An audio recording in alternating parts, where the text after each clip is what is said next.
Jimmy ভ্যালেন্টাইনের SAQ questions আমরা আগের ক্লাসটাতে 19 অর্থাৎ 19টা কোশ্চেন করেছি। তোমরা 19টা কোয়েশ্চেন করার পরে নিশ্চয়ই বুঝতে পেরেছো যে এসএকিউ আনসার করাটা জিমি ভ্যালেন্টাইনের থেকে কোনো প্রবলেম নেই। এত সহজভাবে আমি তোমাদেরকে বুঝিয়েছি এবং এত সহজ লেখাটা তোমরা নিশ্চয়ই বুঝতে পারছো যে শর্ট কোয়েশ্চেন লেখা মানে কোনো প্রবলেম হবে না, এই গ্যারান্টিটা দিয়ে আমি কিন্তু এই ক্লাসটা করেছি। আমরা আজকের ক্লাসটা করব পরের যে পার্টটা, যেটা বলেছিলাম আমি ফার্স্ট পার্টটা আলোচনা করে দিয়েছি, সেকেন্ড পার্টটা নিয়ে আজকে আলোচনা করব। সেকেন্ড অংশ, সেকেন্ড পার্ট, সেখান থেকে আমরা আরও 20 কোয়েশ্চেন্স এখানে আলোচনা করব এবং সেই কোয়েশ্চেন আনসারগুলো ইজি ওয়েতে করব। সুতরাং চলো ক্লাসটা করি। Welcome to English edition channel and today's class is on the SAQ on Jimmy Valentine and this is part 2.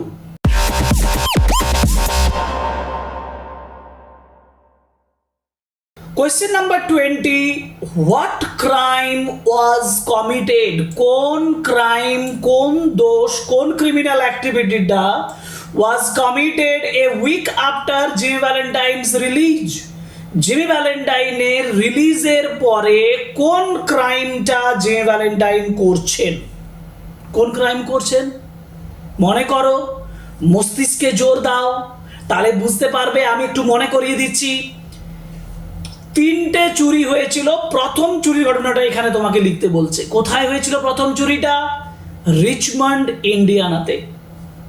অর্থাৎ a week after the release of Valentine, a week after the release of Valentine, প্রশ্নটাতে follow করো। প্রশ্নটাতে বলেছে a week after Jimmy Valentine's release, শুরু করবো এভাবে, a safe burglary was committed.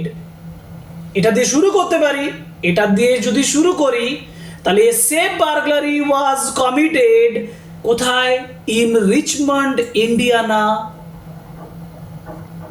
ও, আমি এখানে একটু ভুল করেছি, সরি ফর দ্যাট। এখানে কমপ্লিট সেন্টেন্সটা লেখা হয়নি, আমি ভুলে গেছি, হয়তো তোমাদের জন্য বলে দিচ্ছি। A week after Jimmy Valentine's release, a safe burglary was committed in Richmond, Indiana. এটা কমপ্লিট উত্তর। এবার আমার প্রশ্নটা হচ্ছে যে এখানে আরেকটা ইম্পর্টেন্ট কথা আমাকে বলে দিতে হবে, সেটা হচ্ছে কত চুরি গেছে।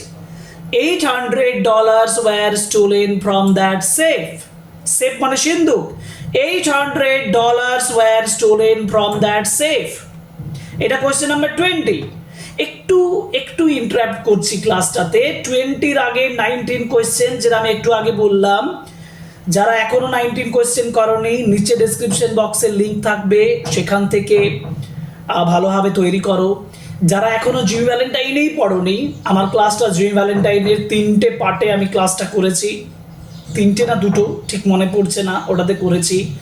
ডেসক্রিপশন বক্সের লিঙ্ক আছে, ওখান থেকে আগে পড়ে নাও, তোমার কোনো প্রিপারেশনে প্রবলেম হবে না। ওকে, চলো question number 21। Question number 21, which town, কোন টাউনটা saw a second burglary? অর্থাৎ কোন টাউনটাতে সেকেন্ড বার্গলারি হচ্ছে after Jimmy's release and what was taken? এখানে চুরি কত হচ্ছে? First Richmond, Indiana. Second Logansport. দেখো, ইন লোগান স্পোর্ট, আমি সরাসরি উত্তর দিয়েই শুরু করছি। In Logansport a burglar proof safe was opened or stolen. In Logansport, a burglar-proof safe was opened and $1,500 in currency were taken. And $1,500 in currency were taken. আরেকটা question চুরির উপরেই হবে। 22, how much money was stolen from the bank safe in Jefferson City? Jefferson সিটিতে third চুরিটা হয়েছিল। এটাও তোমাকে দিতে পারে যে where was the third safe burglary happened?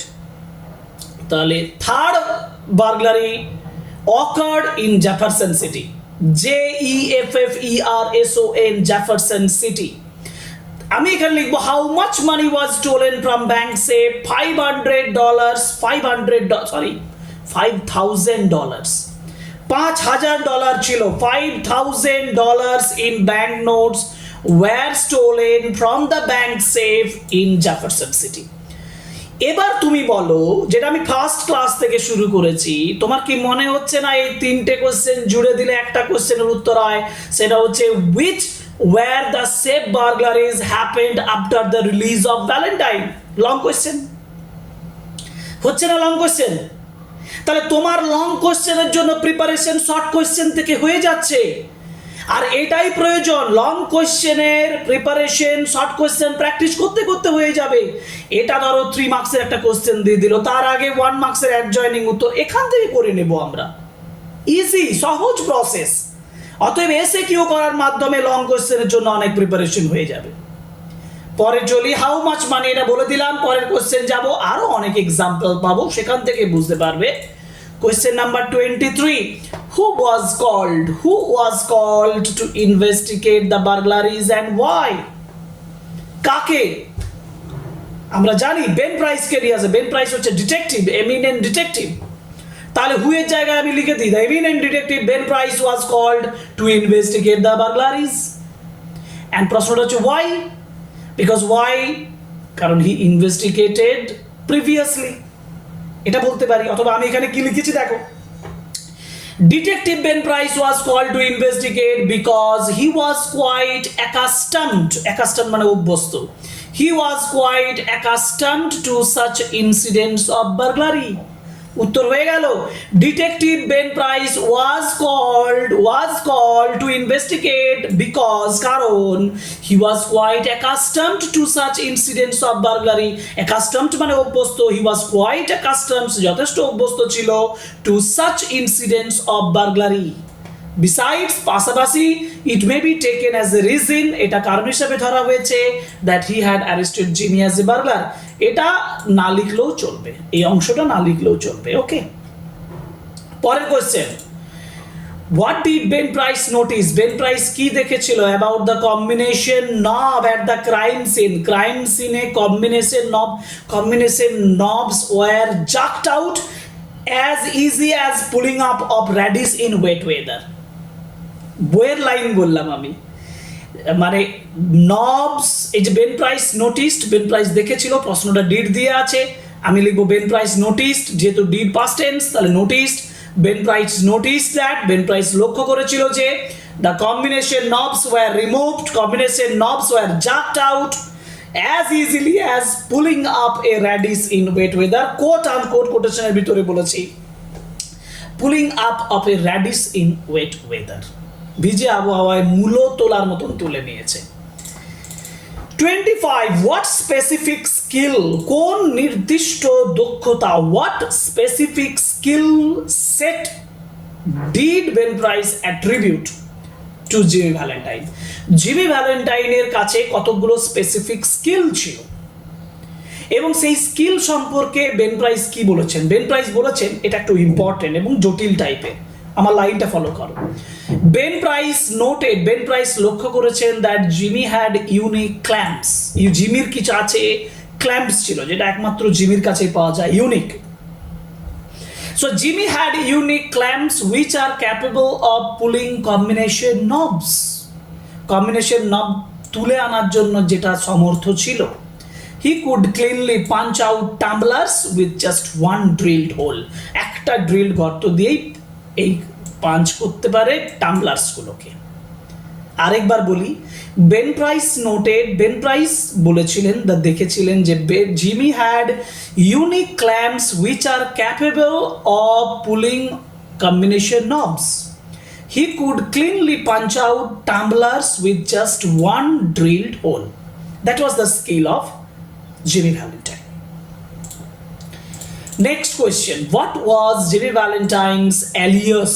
ALIAS. alias মানে কি?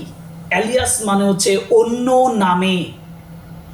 What was Jimmy Valentine's alias? Jimmy Valentine এর অন্য নাম কি ছিল? কি ছিল ভাবতে হবে। জিমি ভ্যালেন্টাইনের নাম ছিল Ralph D Spencer. When he arrived in Elmore, Jimmy Valentine used the alias মানে অন্য নাম। Jimmy Valentine used the alias Ralph D. Spencer when he arrived in Elmore. Okay? পরের question number 27. Who caught Jimmy's attention in Elmore? এলমোরে কে জিমির অ্যাটেনশনটা আকৃষ্ট করেছিল, and how did he affect him? Actually জিমির অ্যাটেনশনটা আকৃষ্ট করেছিল একজন lady. Jimmy was captivated by a young lady, একজন young lady, enable Adams. এবং how did it affect him? Now that meeting made him forget what he was. অর্থাৎ when Jimmy Valentine first met Annabelle, he forgot what he was. এটা লিখতে পারো আমি যেটা বলছি, যে when Jimmy Valentine first met Annabelle Adams, he forgot what he was and he felt like a different person. তাহলে that meeting made him forget what he was and feel like different person. Okay, পরের প্রশ্ন 28. Who was Annabelle Adams? Annabelle Adams কে ছিল? According to the local boy Jimmy spoke to, যে local বয়ের সঙ্গে Jimmy কথা বলছিল, Annabelle Adams কে ছিল? Annabelle Adams was the daughter of the owner of the bank. তাকে বলেছিল কি, জিমিকে বলেছিল যে Annabelle Adams was the daughter of the owner of the bank and Mr. Adams was the owner of the bank. So according to the local boy এর কথা অনুযায়ী, এই যে according to the local boy, Annabelle Adams was the daughter of the man. Annabelle Adams was the daughter of the man who owned the Elmore Bank. And she was actually Mr. Adams's younger daughter. Okay. পরের question যাব। পরের question হচ্ছে 29. What business, কোন বিজনেসটা did Jimmy express interest in starting in Elmore? কোন বিজনেসটা Jimmy express করেছিল তার ইন্টারেস্টটা দেখানোর জন্য, মানে তার ইন্টারেস্ট দেখিয়েছিল ইন স্টার্টিং এলমোর? কোনটা? সু বিজনেস। তাহলে আমি হোয়াটের জায়গায় কি লিখতে পারবো? সু বিজনেস। তাহলে ডিড জিমি এক্সপ্রেস আছে, আমি লিখবো Jimmy expressed. Did Jimmy express আছে, তাহলে লিখবো Jimmy expressed. Jimmy expressed his own interest, Jimmy তার নিজস্ব ইন্টারেস্ট দেখিয়েছিল ইন স্টার্টিং সু বিজনেস। এবার উত্তরটা লিখবো ইন স্টার্টিং সু বিজনেস ইন এলমোর। তাহলে Jimmy expressed his own interest in a shoe business in Elmore. Okay. 30. What impression, কোন ইমপ্রেশনটা did Jimmy make on the hotel clerk in Elmore? আচ্ছা, এলমোরে hotel ক্লার্কের উপরে তার ইমপ্রেশনটা কি ছিল? না, hotel clerk was very much impressed by Jimmy's clothes and manners. আমি এইভাবে লিখতে পারি যে the hotel clerk was impressed by the clothes and manners of Jimmy. The hotel clerk was impressed by Jimmy's fashionable clothes and manner, and this type of why দিয়ে যদি এখানে আমাকে দিত why, তাহলে আমি লিখতাম this type of fashion was hardly seen in Elmore at that time. এই ধরনের ফ্যাশন এলমোরে পাওয়াই যেত। This type of fashion was hardly seen in Elmore at that time. He recognized his own style and regretted. সে তার নিজের স্টাইলটাও চিনতে পেরেছিল এবং regretted, অনুশোচনা করেছিল। ওকে, পরের প্রশ্ন question number 31. How did Jimmy carry his suitcase to his room and why? Jimmy কিভাবে তার সুটকেসটা তার রুমে নিয়ে গিয়েছিল এবং কেন? জিমি বলেছিল I don't need a boy, I don't need a helper, এবং সেভাবেই সে নিয়ে গিয়েছিল। তো জিমি chose, chose মানে পছন্দ করেছিল। Jimmy chose to carry his suitcase himself. Jimmy chose to carry his suitcase himself because it was rather heavy, কারণ এটা খুব ভারী ছিল। And beside this, এটার পাশাপাশি he wanted to keep the content of the suitcase a secret. He wanted to keep the content of the suitcase a secret. সুটকেসের ভিতরে কি ছিল সেই কন্টেন্ট মানে কি ছিল সুটকেসের ভিতরে। So beside this, he wanted to keep the content of the suitcase a secret. সে এই সুটকেসের যে কন্টেন্টটা সেটাকে গোপন রেখেছিল। ওকে, পরের প্রশ্ন চলে যাই। পরের প্রশ্ন হচ্ছে 32তে বলেছি what business did Ralph Spencer open in Elmore. এলমোরে রাল্ফ স্পেন্সার কি বিজনেস শুরু করছে? রাল্ফ স্পেন্সার ওপেন্ড, ডিড দিয়ে প্রশ্ন আছে, অর্থাৎ Ralph Spencer opened, OPENED, opened a shoe store in Elmore. Next, how did Ralph Spencer become a part of the Adamses family. Ralph T Spencer কিভাবে অ্যাডামসের ফ্যামিলির একটা অংশ হিসাবে পরিণত হয়? Actually there was a growing relationship between Annabel Adams and Jimmy, and in this way their marriage was settled, their engagement was settled, and he became a part of their family.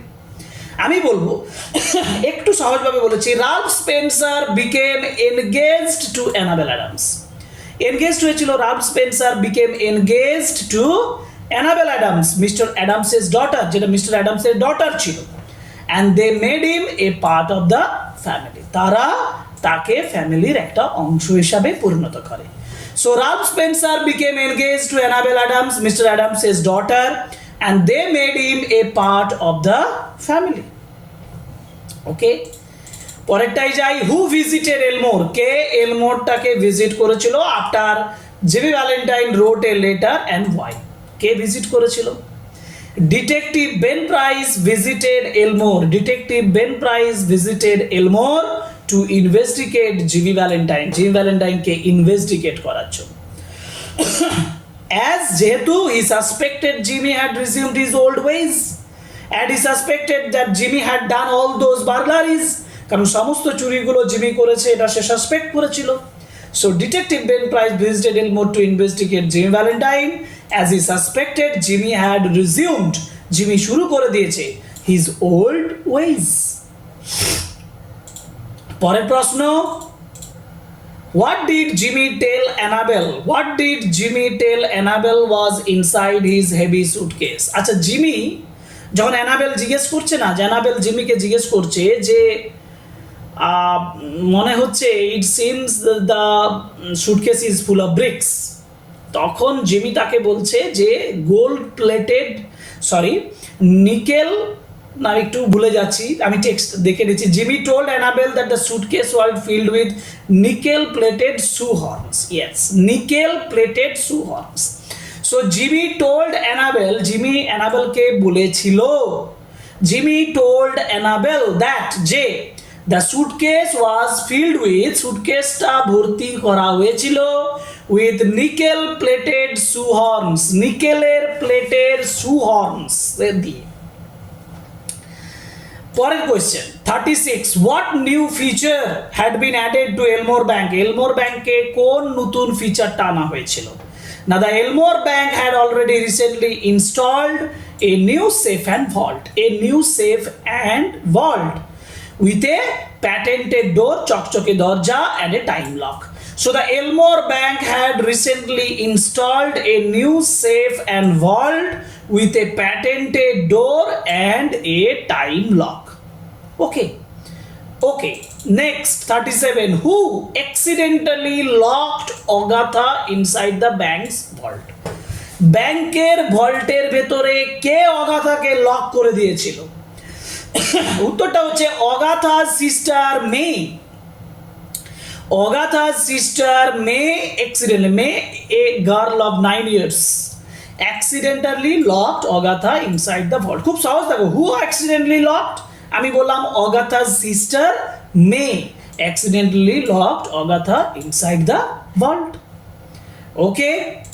Next question. Why was Mr. Adams unable to open the vault door? Vault ডোরটা mister Adams খুলতে পারছে না কেন? আচ্ছা, vault ডোরটা mister Adams খুলতে পারছে না কেন? কারণ ডোরটার ভেতরে যে কম্বিনেশন সেট সেটা ঠিকঠাক করে লাগানো হয়নি। আরেকটা হচ্ছে যে টাইম ক্লক ছিল সেটাকেও ঠিকঠাক উল্ড করা হয়নি। এটাই লিখবো, দেখো যে mister Adams could not open the vault. প্রশ্নটা ছিল why was mister Adams unable to open. আমি এটাও লিখতে পারতাম যে mister Adams was unable to open the vault door. আমি লিখেছি mister Adams could not open the vault door, was unable মানেই could not. Mr. Adams was unable to open the vault door because the clock had not been wound. Clockটাকে ঠিকঠাক করে wound করা হয়নি, and nor had the combination been set. Nor had the combination been set. Combinationটাও set করা হয়নি। ভালোভাবে দেখো, because the clock had not been wound, nor had the combination been set. পরের question 39, and this is the last question. আমি আবার বলছি, last কোয়েশ্চেনে চলে আসার পরে দেখো সেন্টেন্সগুলো এমনভাবে করিয়েছি লং কোয়েশ্চেনের জন্য তোমার প্রিপারেশন হচ্ছে তো। তুমি 39 last questions of this class, আজকের ক্লাসের লাস্ট কোয়েশ্চেন 39 আজকে আটকে যাব, কারণ পরের ক্লাসে আমরা রেস্ট অফ দ্য কোয়েশ্চেন্স আলোচনা করব। তাহলে জিমি ভ্যালেন্টাইনের SAQ কমপ্লিট, আর জিমি ভ্যালেন্টাইনের SAQ কমপ্লিট মানেই জিমি ভ্যালেন্টাইনের লং কোয়েশ্চেন কমপ্লিট। কিভাবে সেটা আমি দুটো ক্লাসে দেখিয়ে দিলাম তোমাদের কাছে। লাস্ট কোয়েশ্চেন 39, হাউ ডিড, কিভাবে, হাউ ডিড জিমি রেসপন্ড, কিভাবে জিমি রেসপন্ড করেছিল when Annabel asked him to help Agatha, যখন অ্যানাবেল তাকে বলেছিল অগাথাকে হেল্প করতে। How did Jimmy respond, Jimmy কিভাবে উত্তর দিয়েছিল when অ্যানাবেল asked him, যখন অ্যানাবেল তাকে জিজ্ঞেস করেছিল to help অগাথা, অগাথাকে সাহায্য করার জন্য। এখন জিমি রেসপন্ড করেছিল কিভাবে অগাথাকে সাহায্য করার জন্য, এটা খুব ইম্পর্টেন্ট জায়গা। কারণ দেখবে, আমি যদি গল্প মনে করাই তোমাদেরকে, যে অগাথা কি বলছে জিমিকে, যে can't you do something Ralph, Ralph তুমি কিছু করতে পারবে না। আমার ওই সেন্টেন্সে ধরে কিন্তু তোমাকে প্রশ্ন দিতে পারে যে এইটা বলার অর্থ কি। এটা বলার পরে জিমি বলছে, মানে জিমি তার কাছ থেকে কি চাইছে, জিমি চাইছে সেই রোজ সি ওয়াজ ওয়ারিং, যে গোলাপটা সে পরেছিল, মানে আটক করা ছিল, সেটা চাইছে। তাহলে আমি ওইটাই লিখছি, দেখো এ স্ট্রেঞ্জ ইনসিডেন্ট হ্যাপেন্ড, একটা অদ্ভুত ঘটনা ঘটেছিল when Annabelle asked Jimmy to help the little child locked in the vault. A strange incident happened when Annabelle asked Jimmy to help the little child locked in the vault. Jimmy asked Annabelle for the rose she was wearing. Jimmy asked Annabelle for the rose she was wearing. বা আমি বলবো, Jimmy told Annabelle to give her the rose she was wearing, and then prepared his burglar tools to open the vault. তারপর সে তার যন্ত্রপাতিগুলো prepare করেছিল এই ভল্টটাকে খোলার জন্য। So these are the questions. These are the questions of this class, the part 2 of Jimmy Valentine, written by O. Henry. আশা করি তোমাদের ক্লাসগুলো ভালো লাগছে। যদি ক্লাসটা ভালো লাগে তাহলে অবশ্যই আমাদেরকে কমেন্ট বক্সে লিখে জানাবে, লাইক করবে, কমেন্ট করবে, শেয়ার করবে আমাদের ভিডিওগুলো তোমাদের বন্ধুদের সঙ্গে, যাতে তারা আরও ভালোভাবে তারা আমাদের ক্লাসগুলোর উপকার পায়। আর ফাইনালি একটা রিকোয়েস্ট করব, please subscribe the channel and increase our subscriptions. Okay, thank you very much, good bye.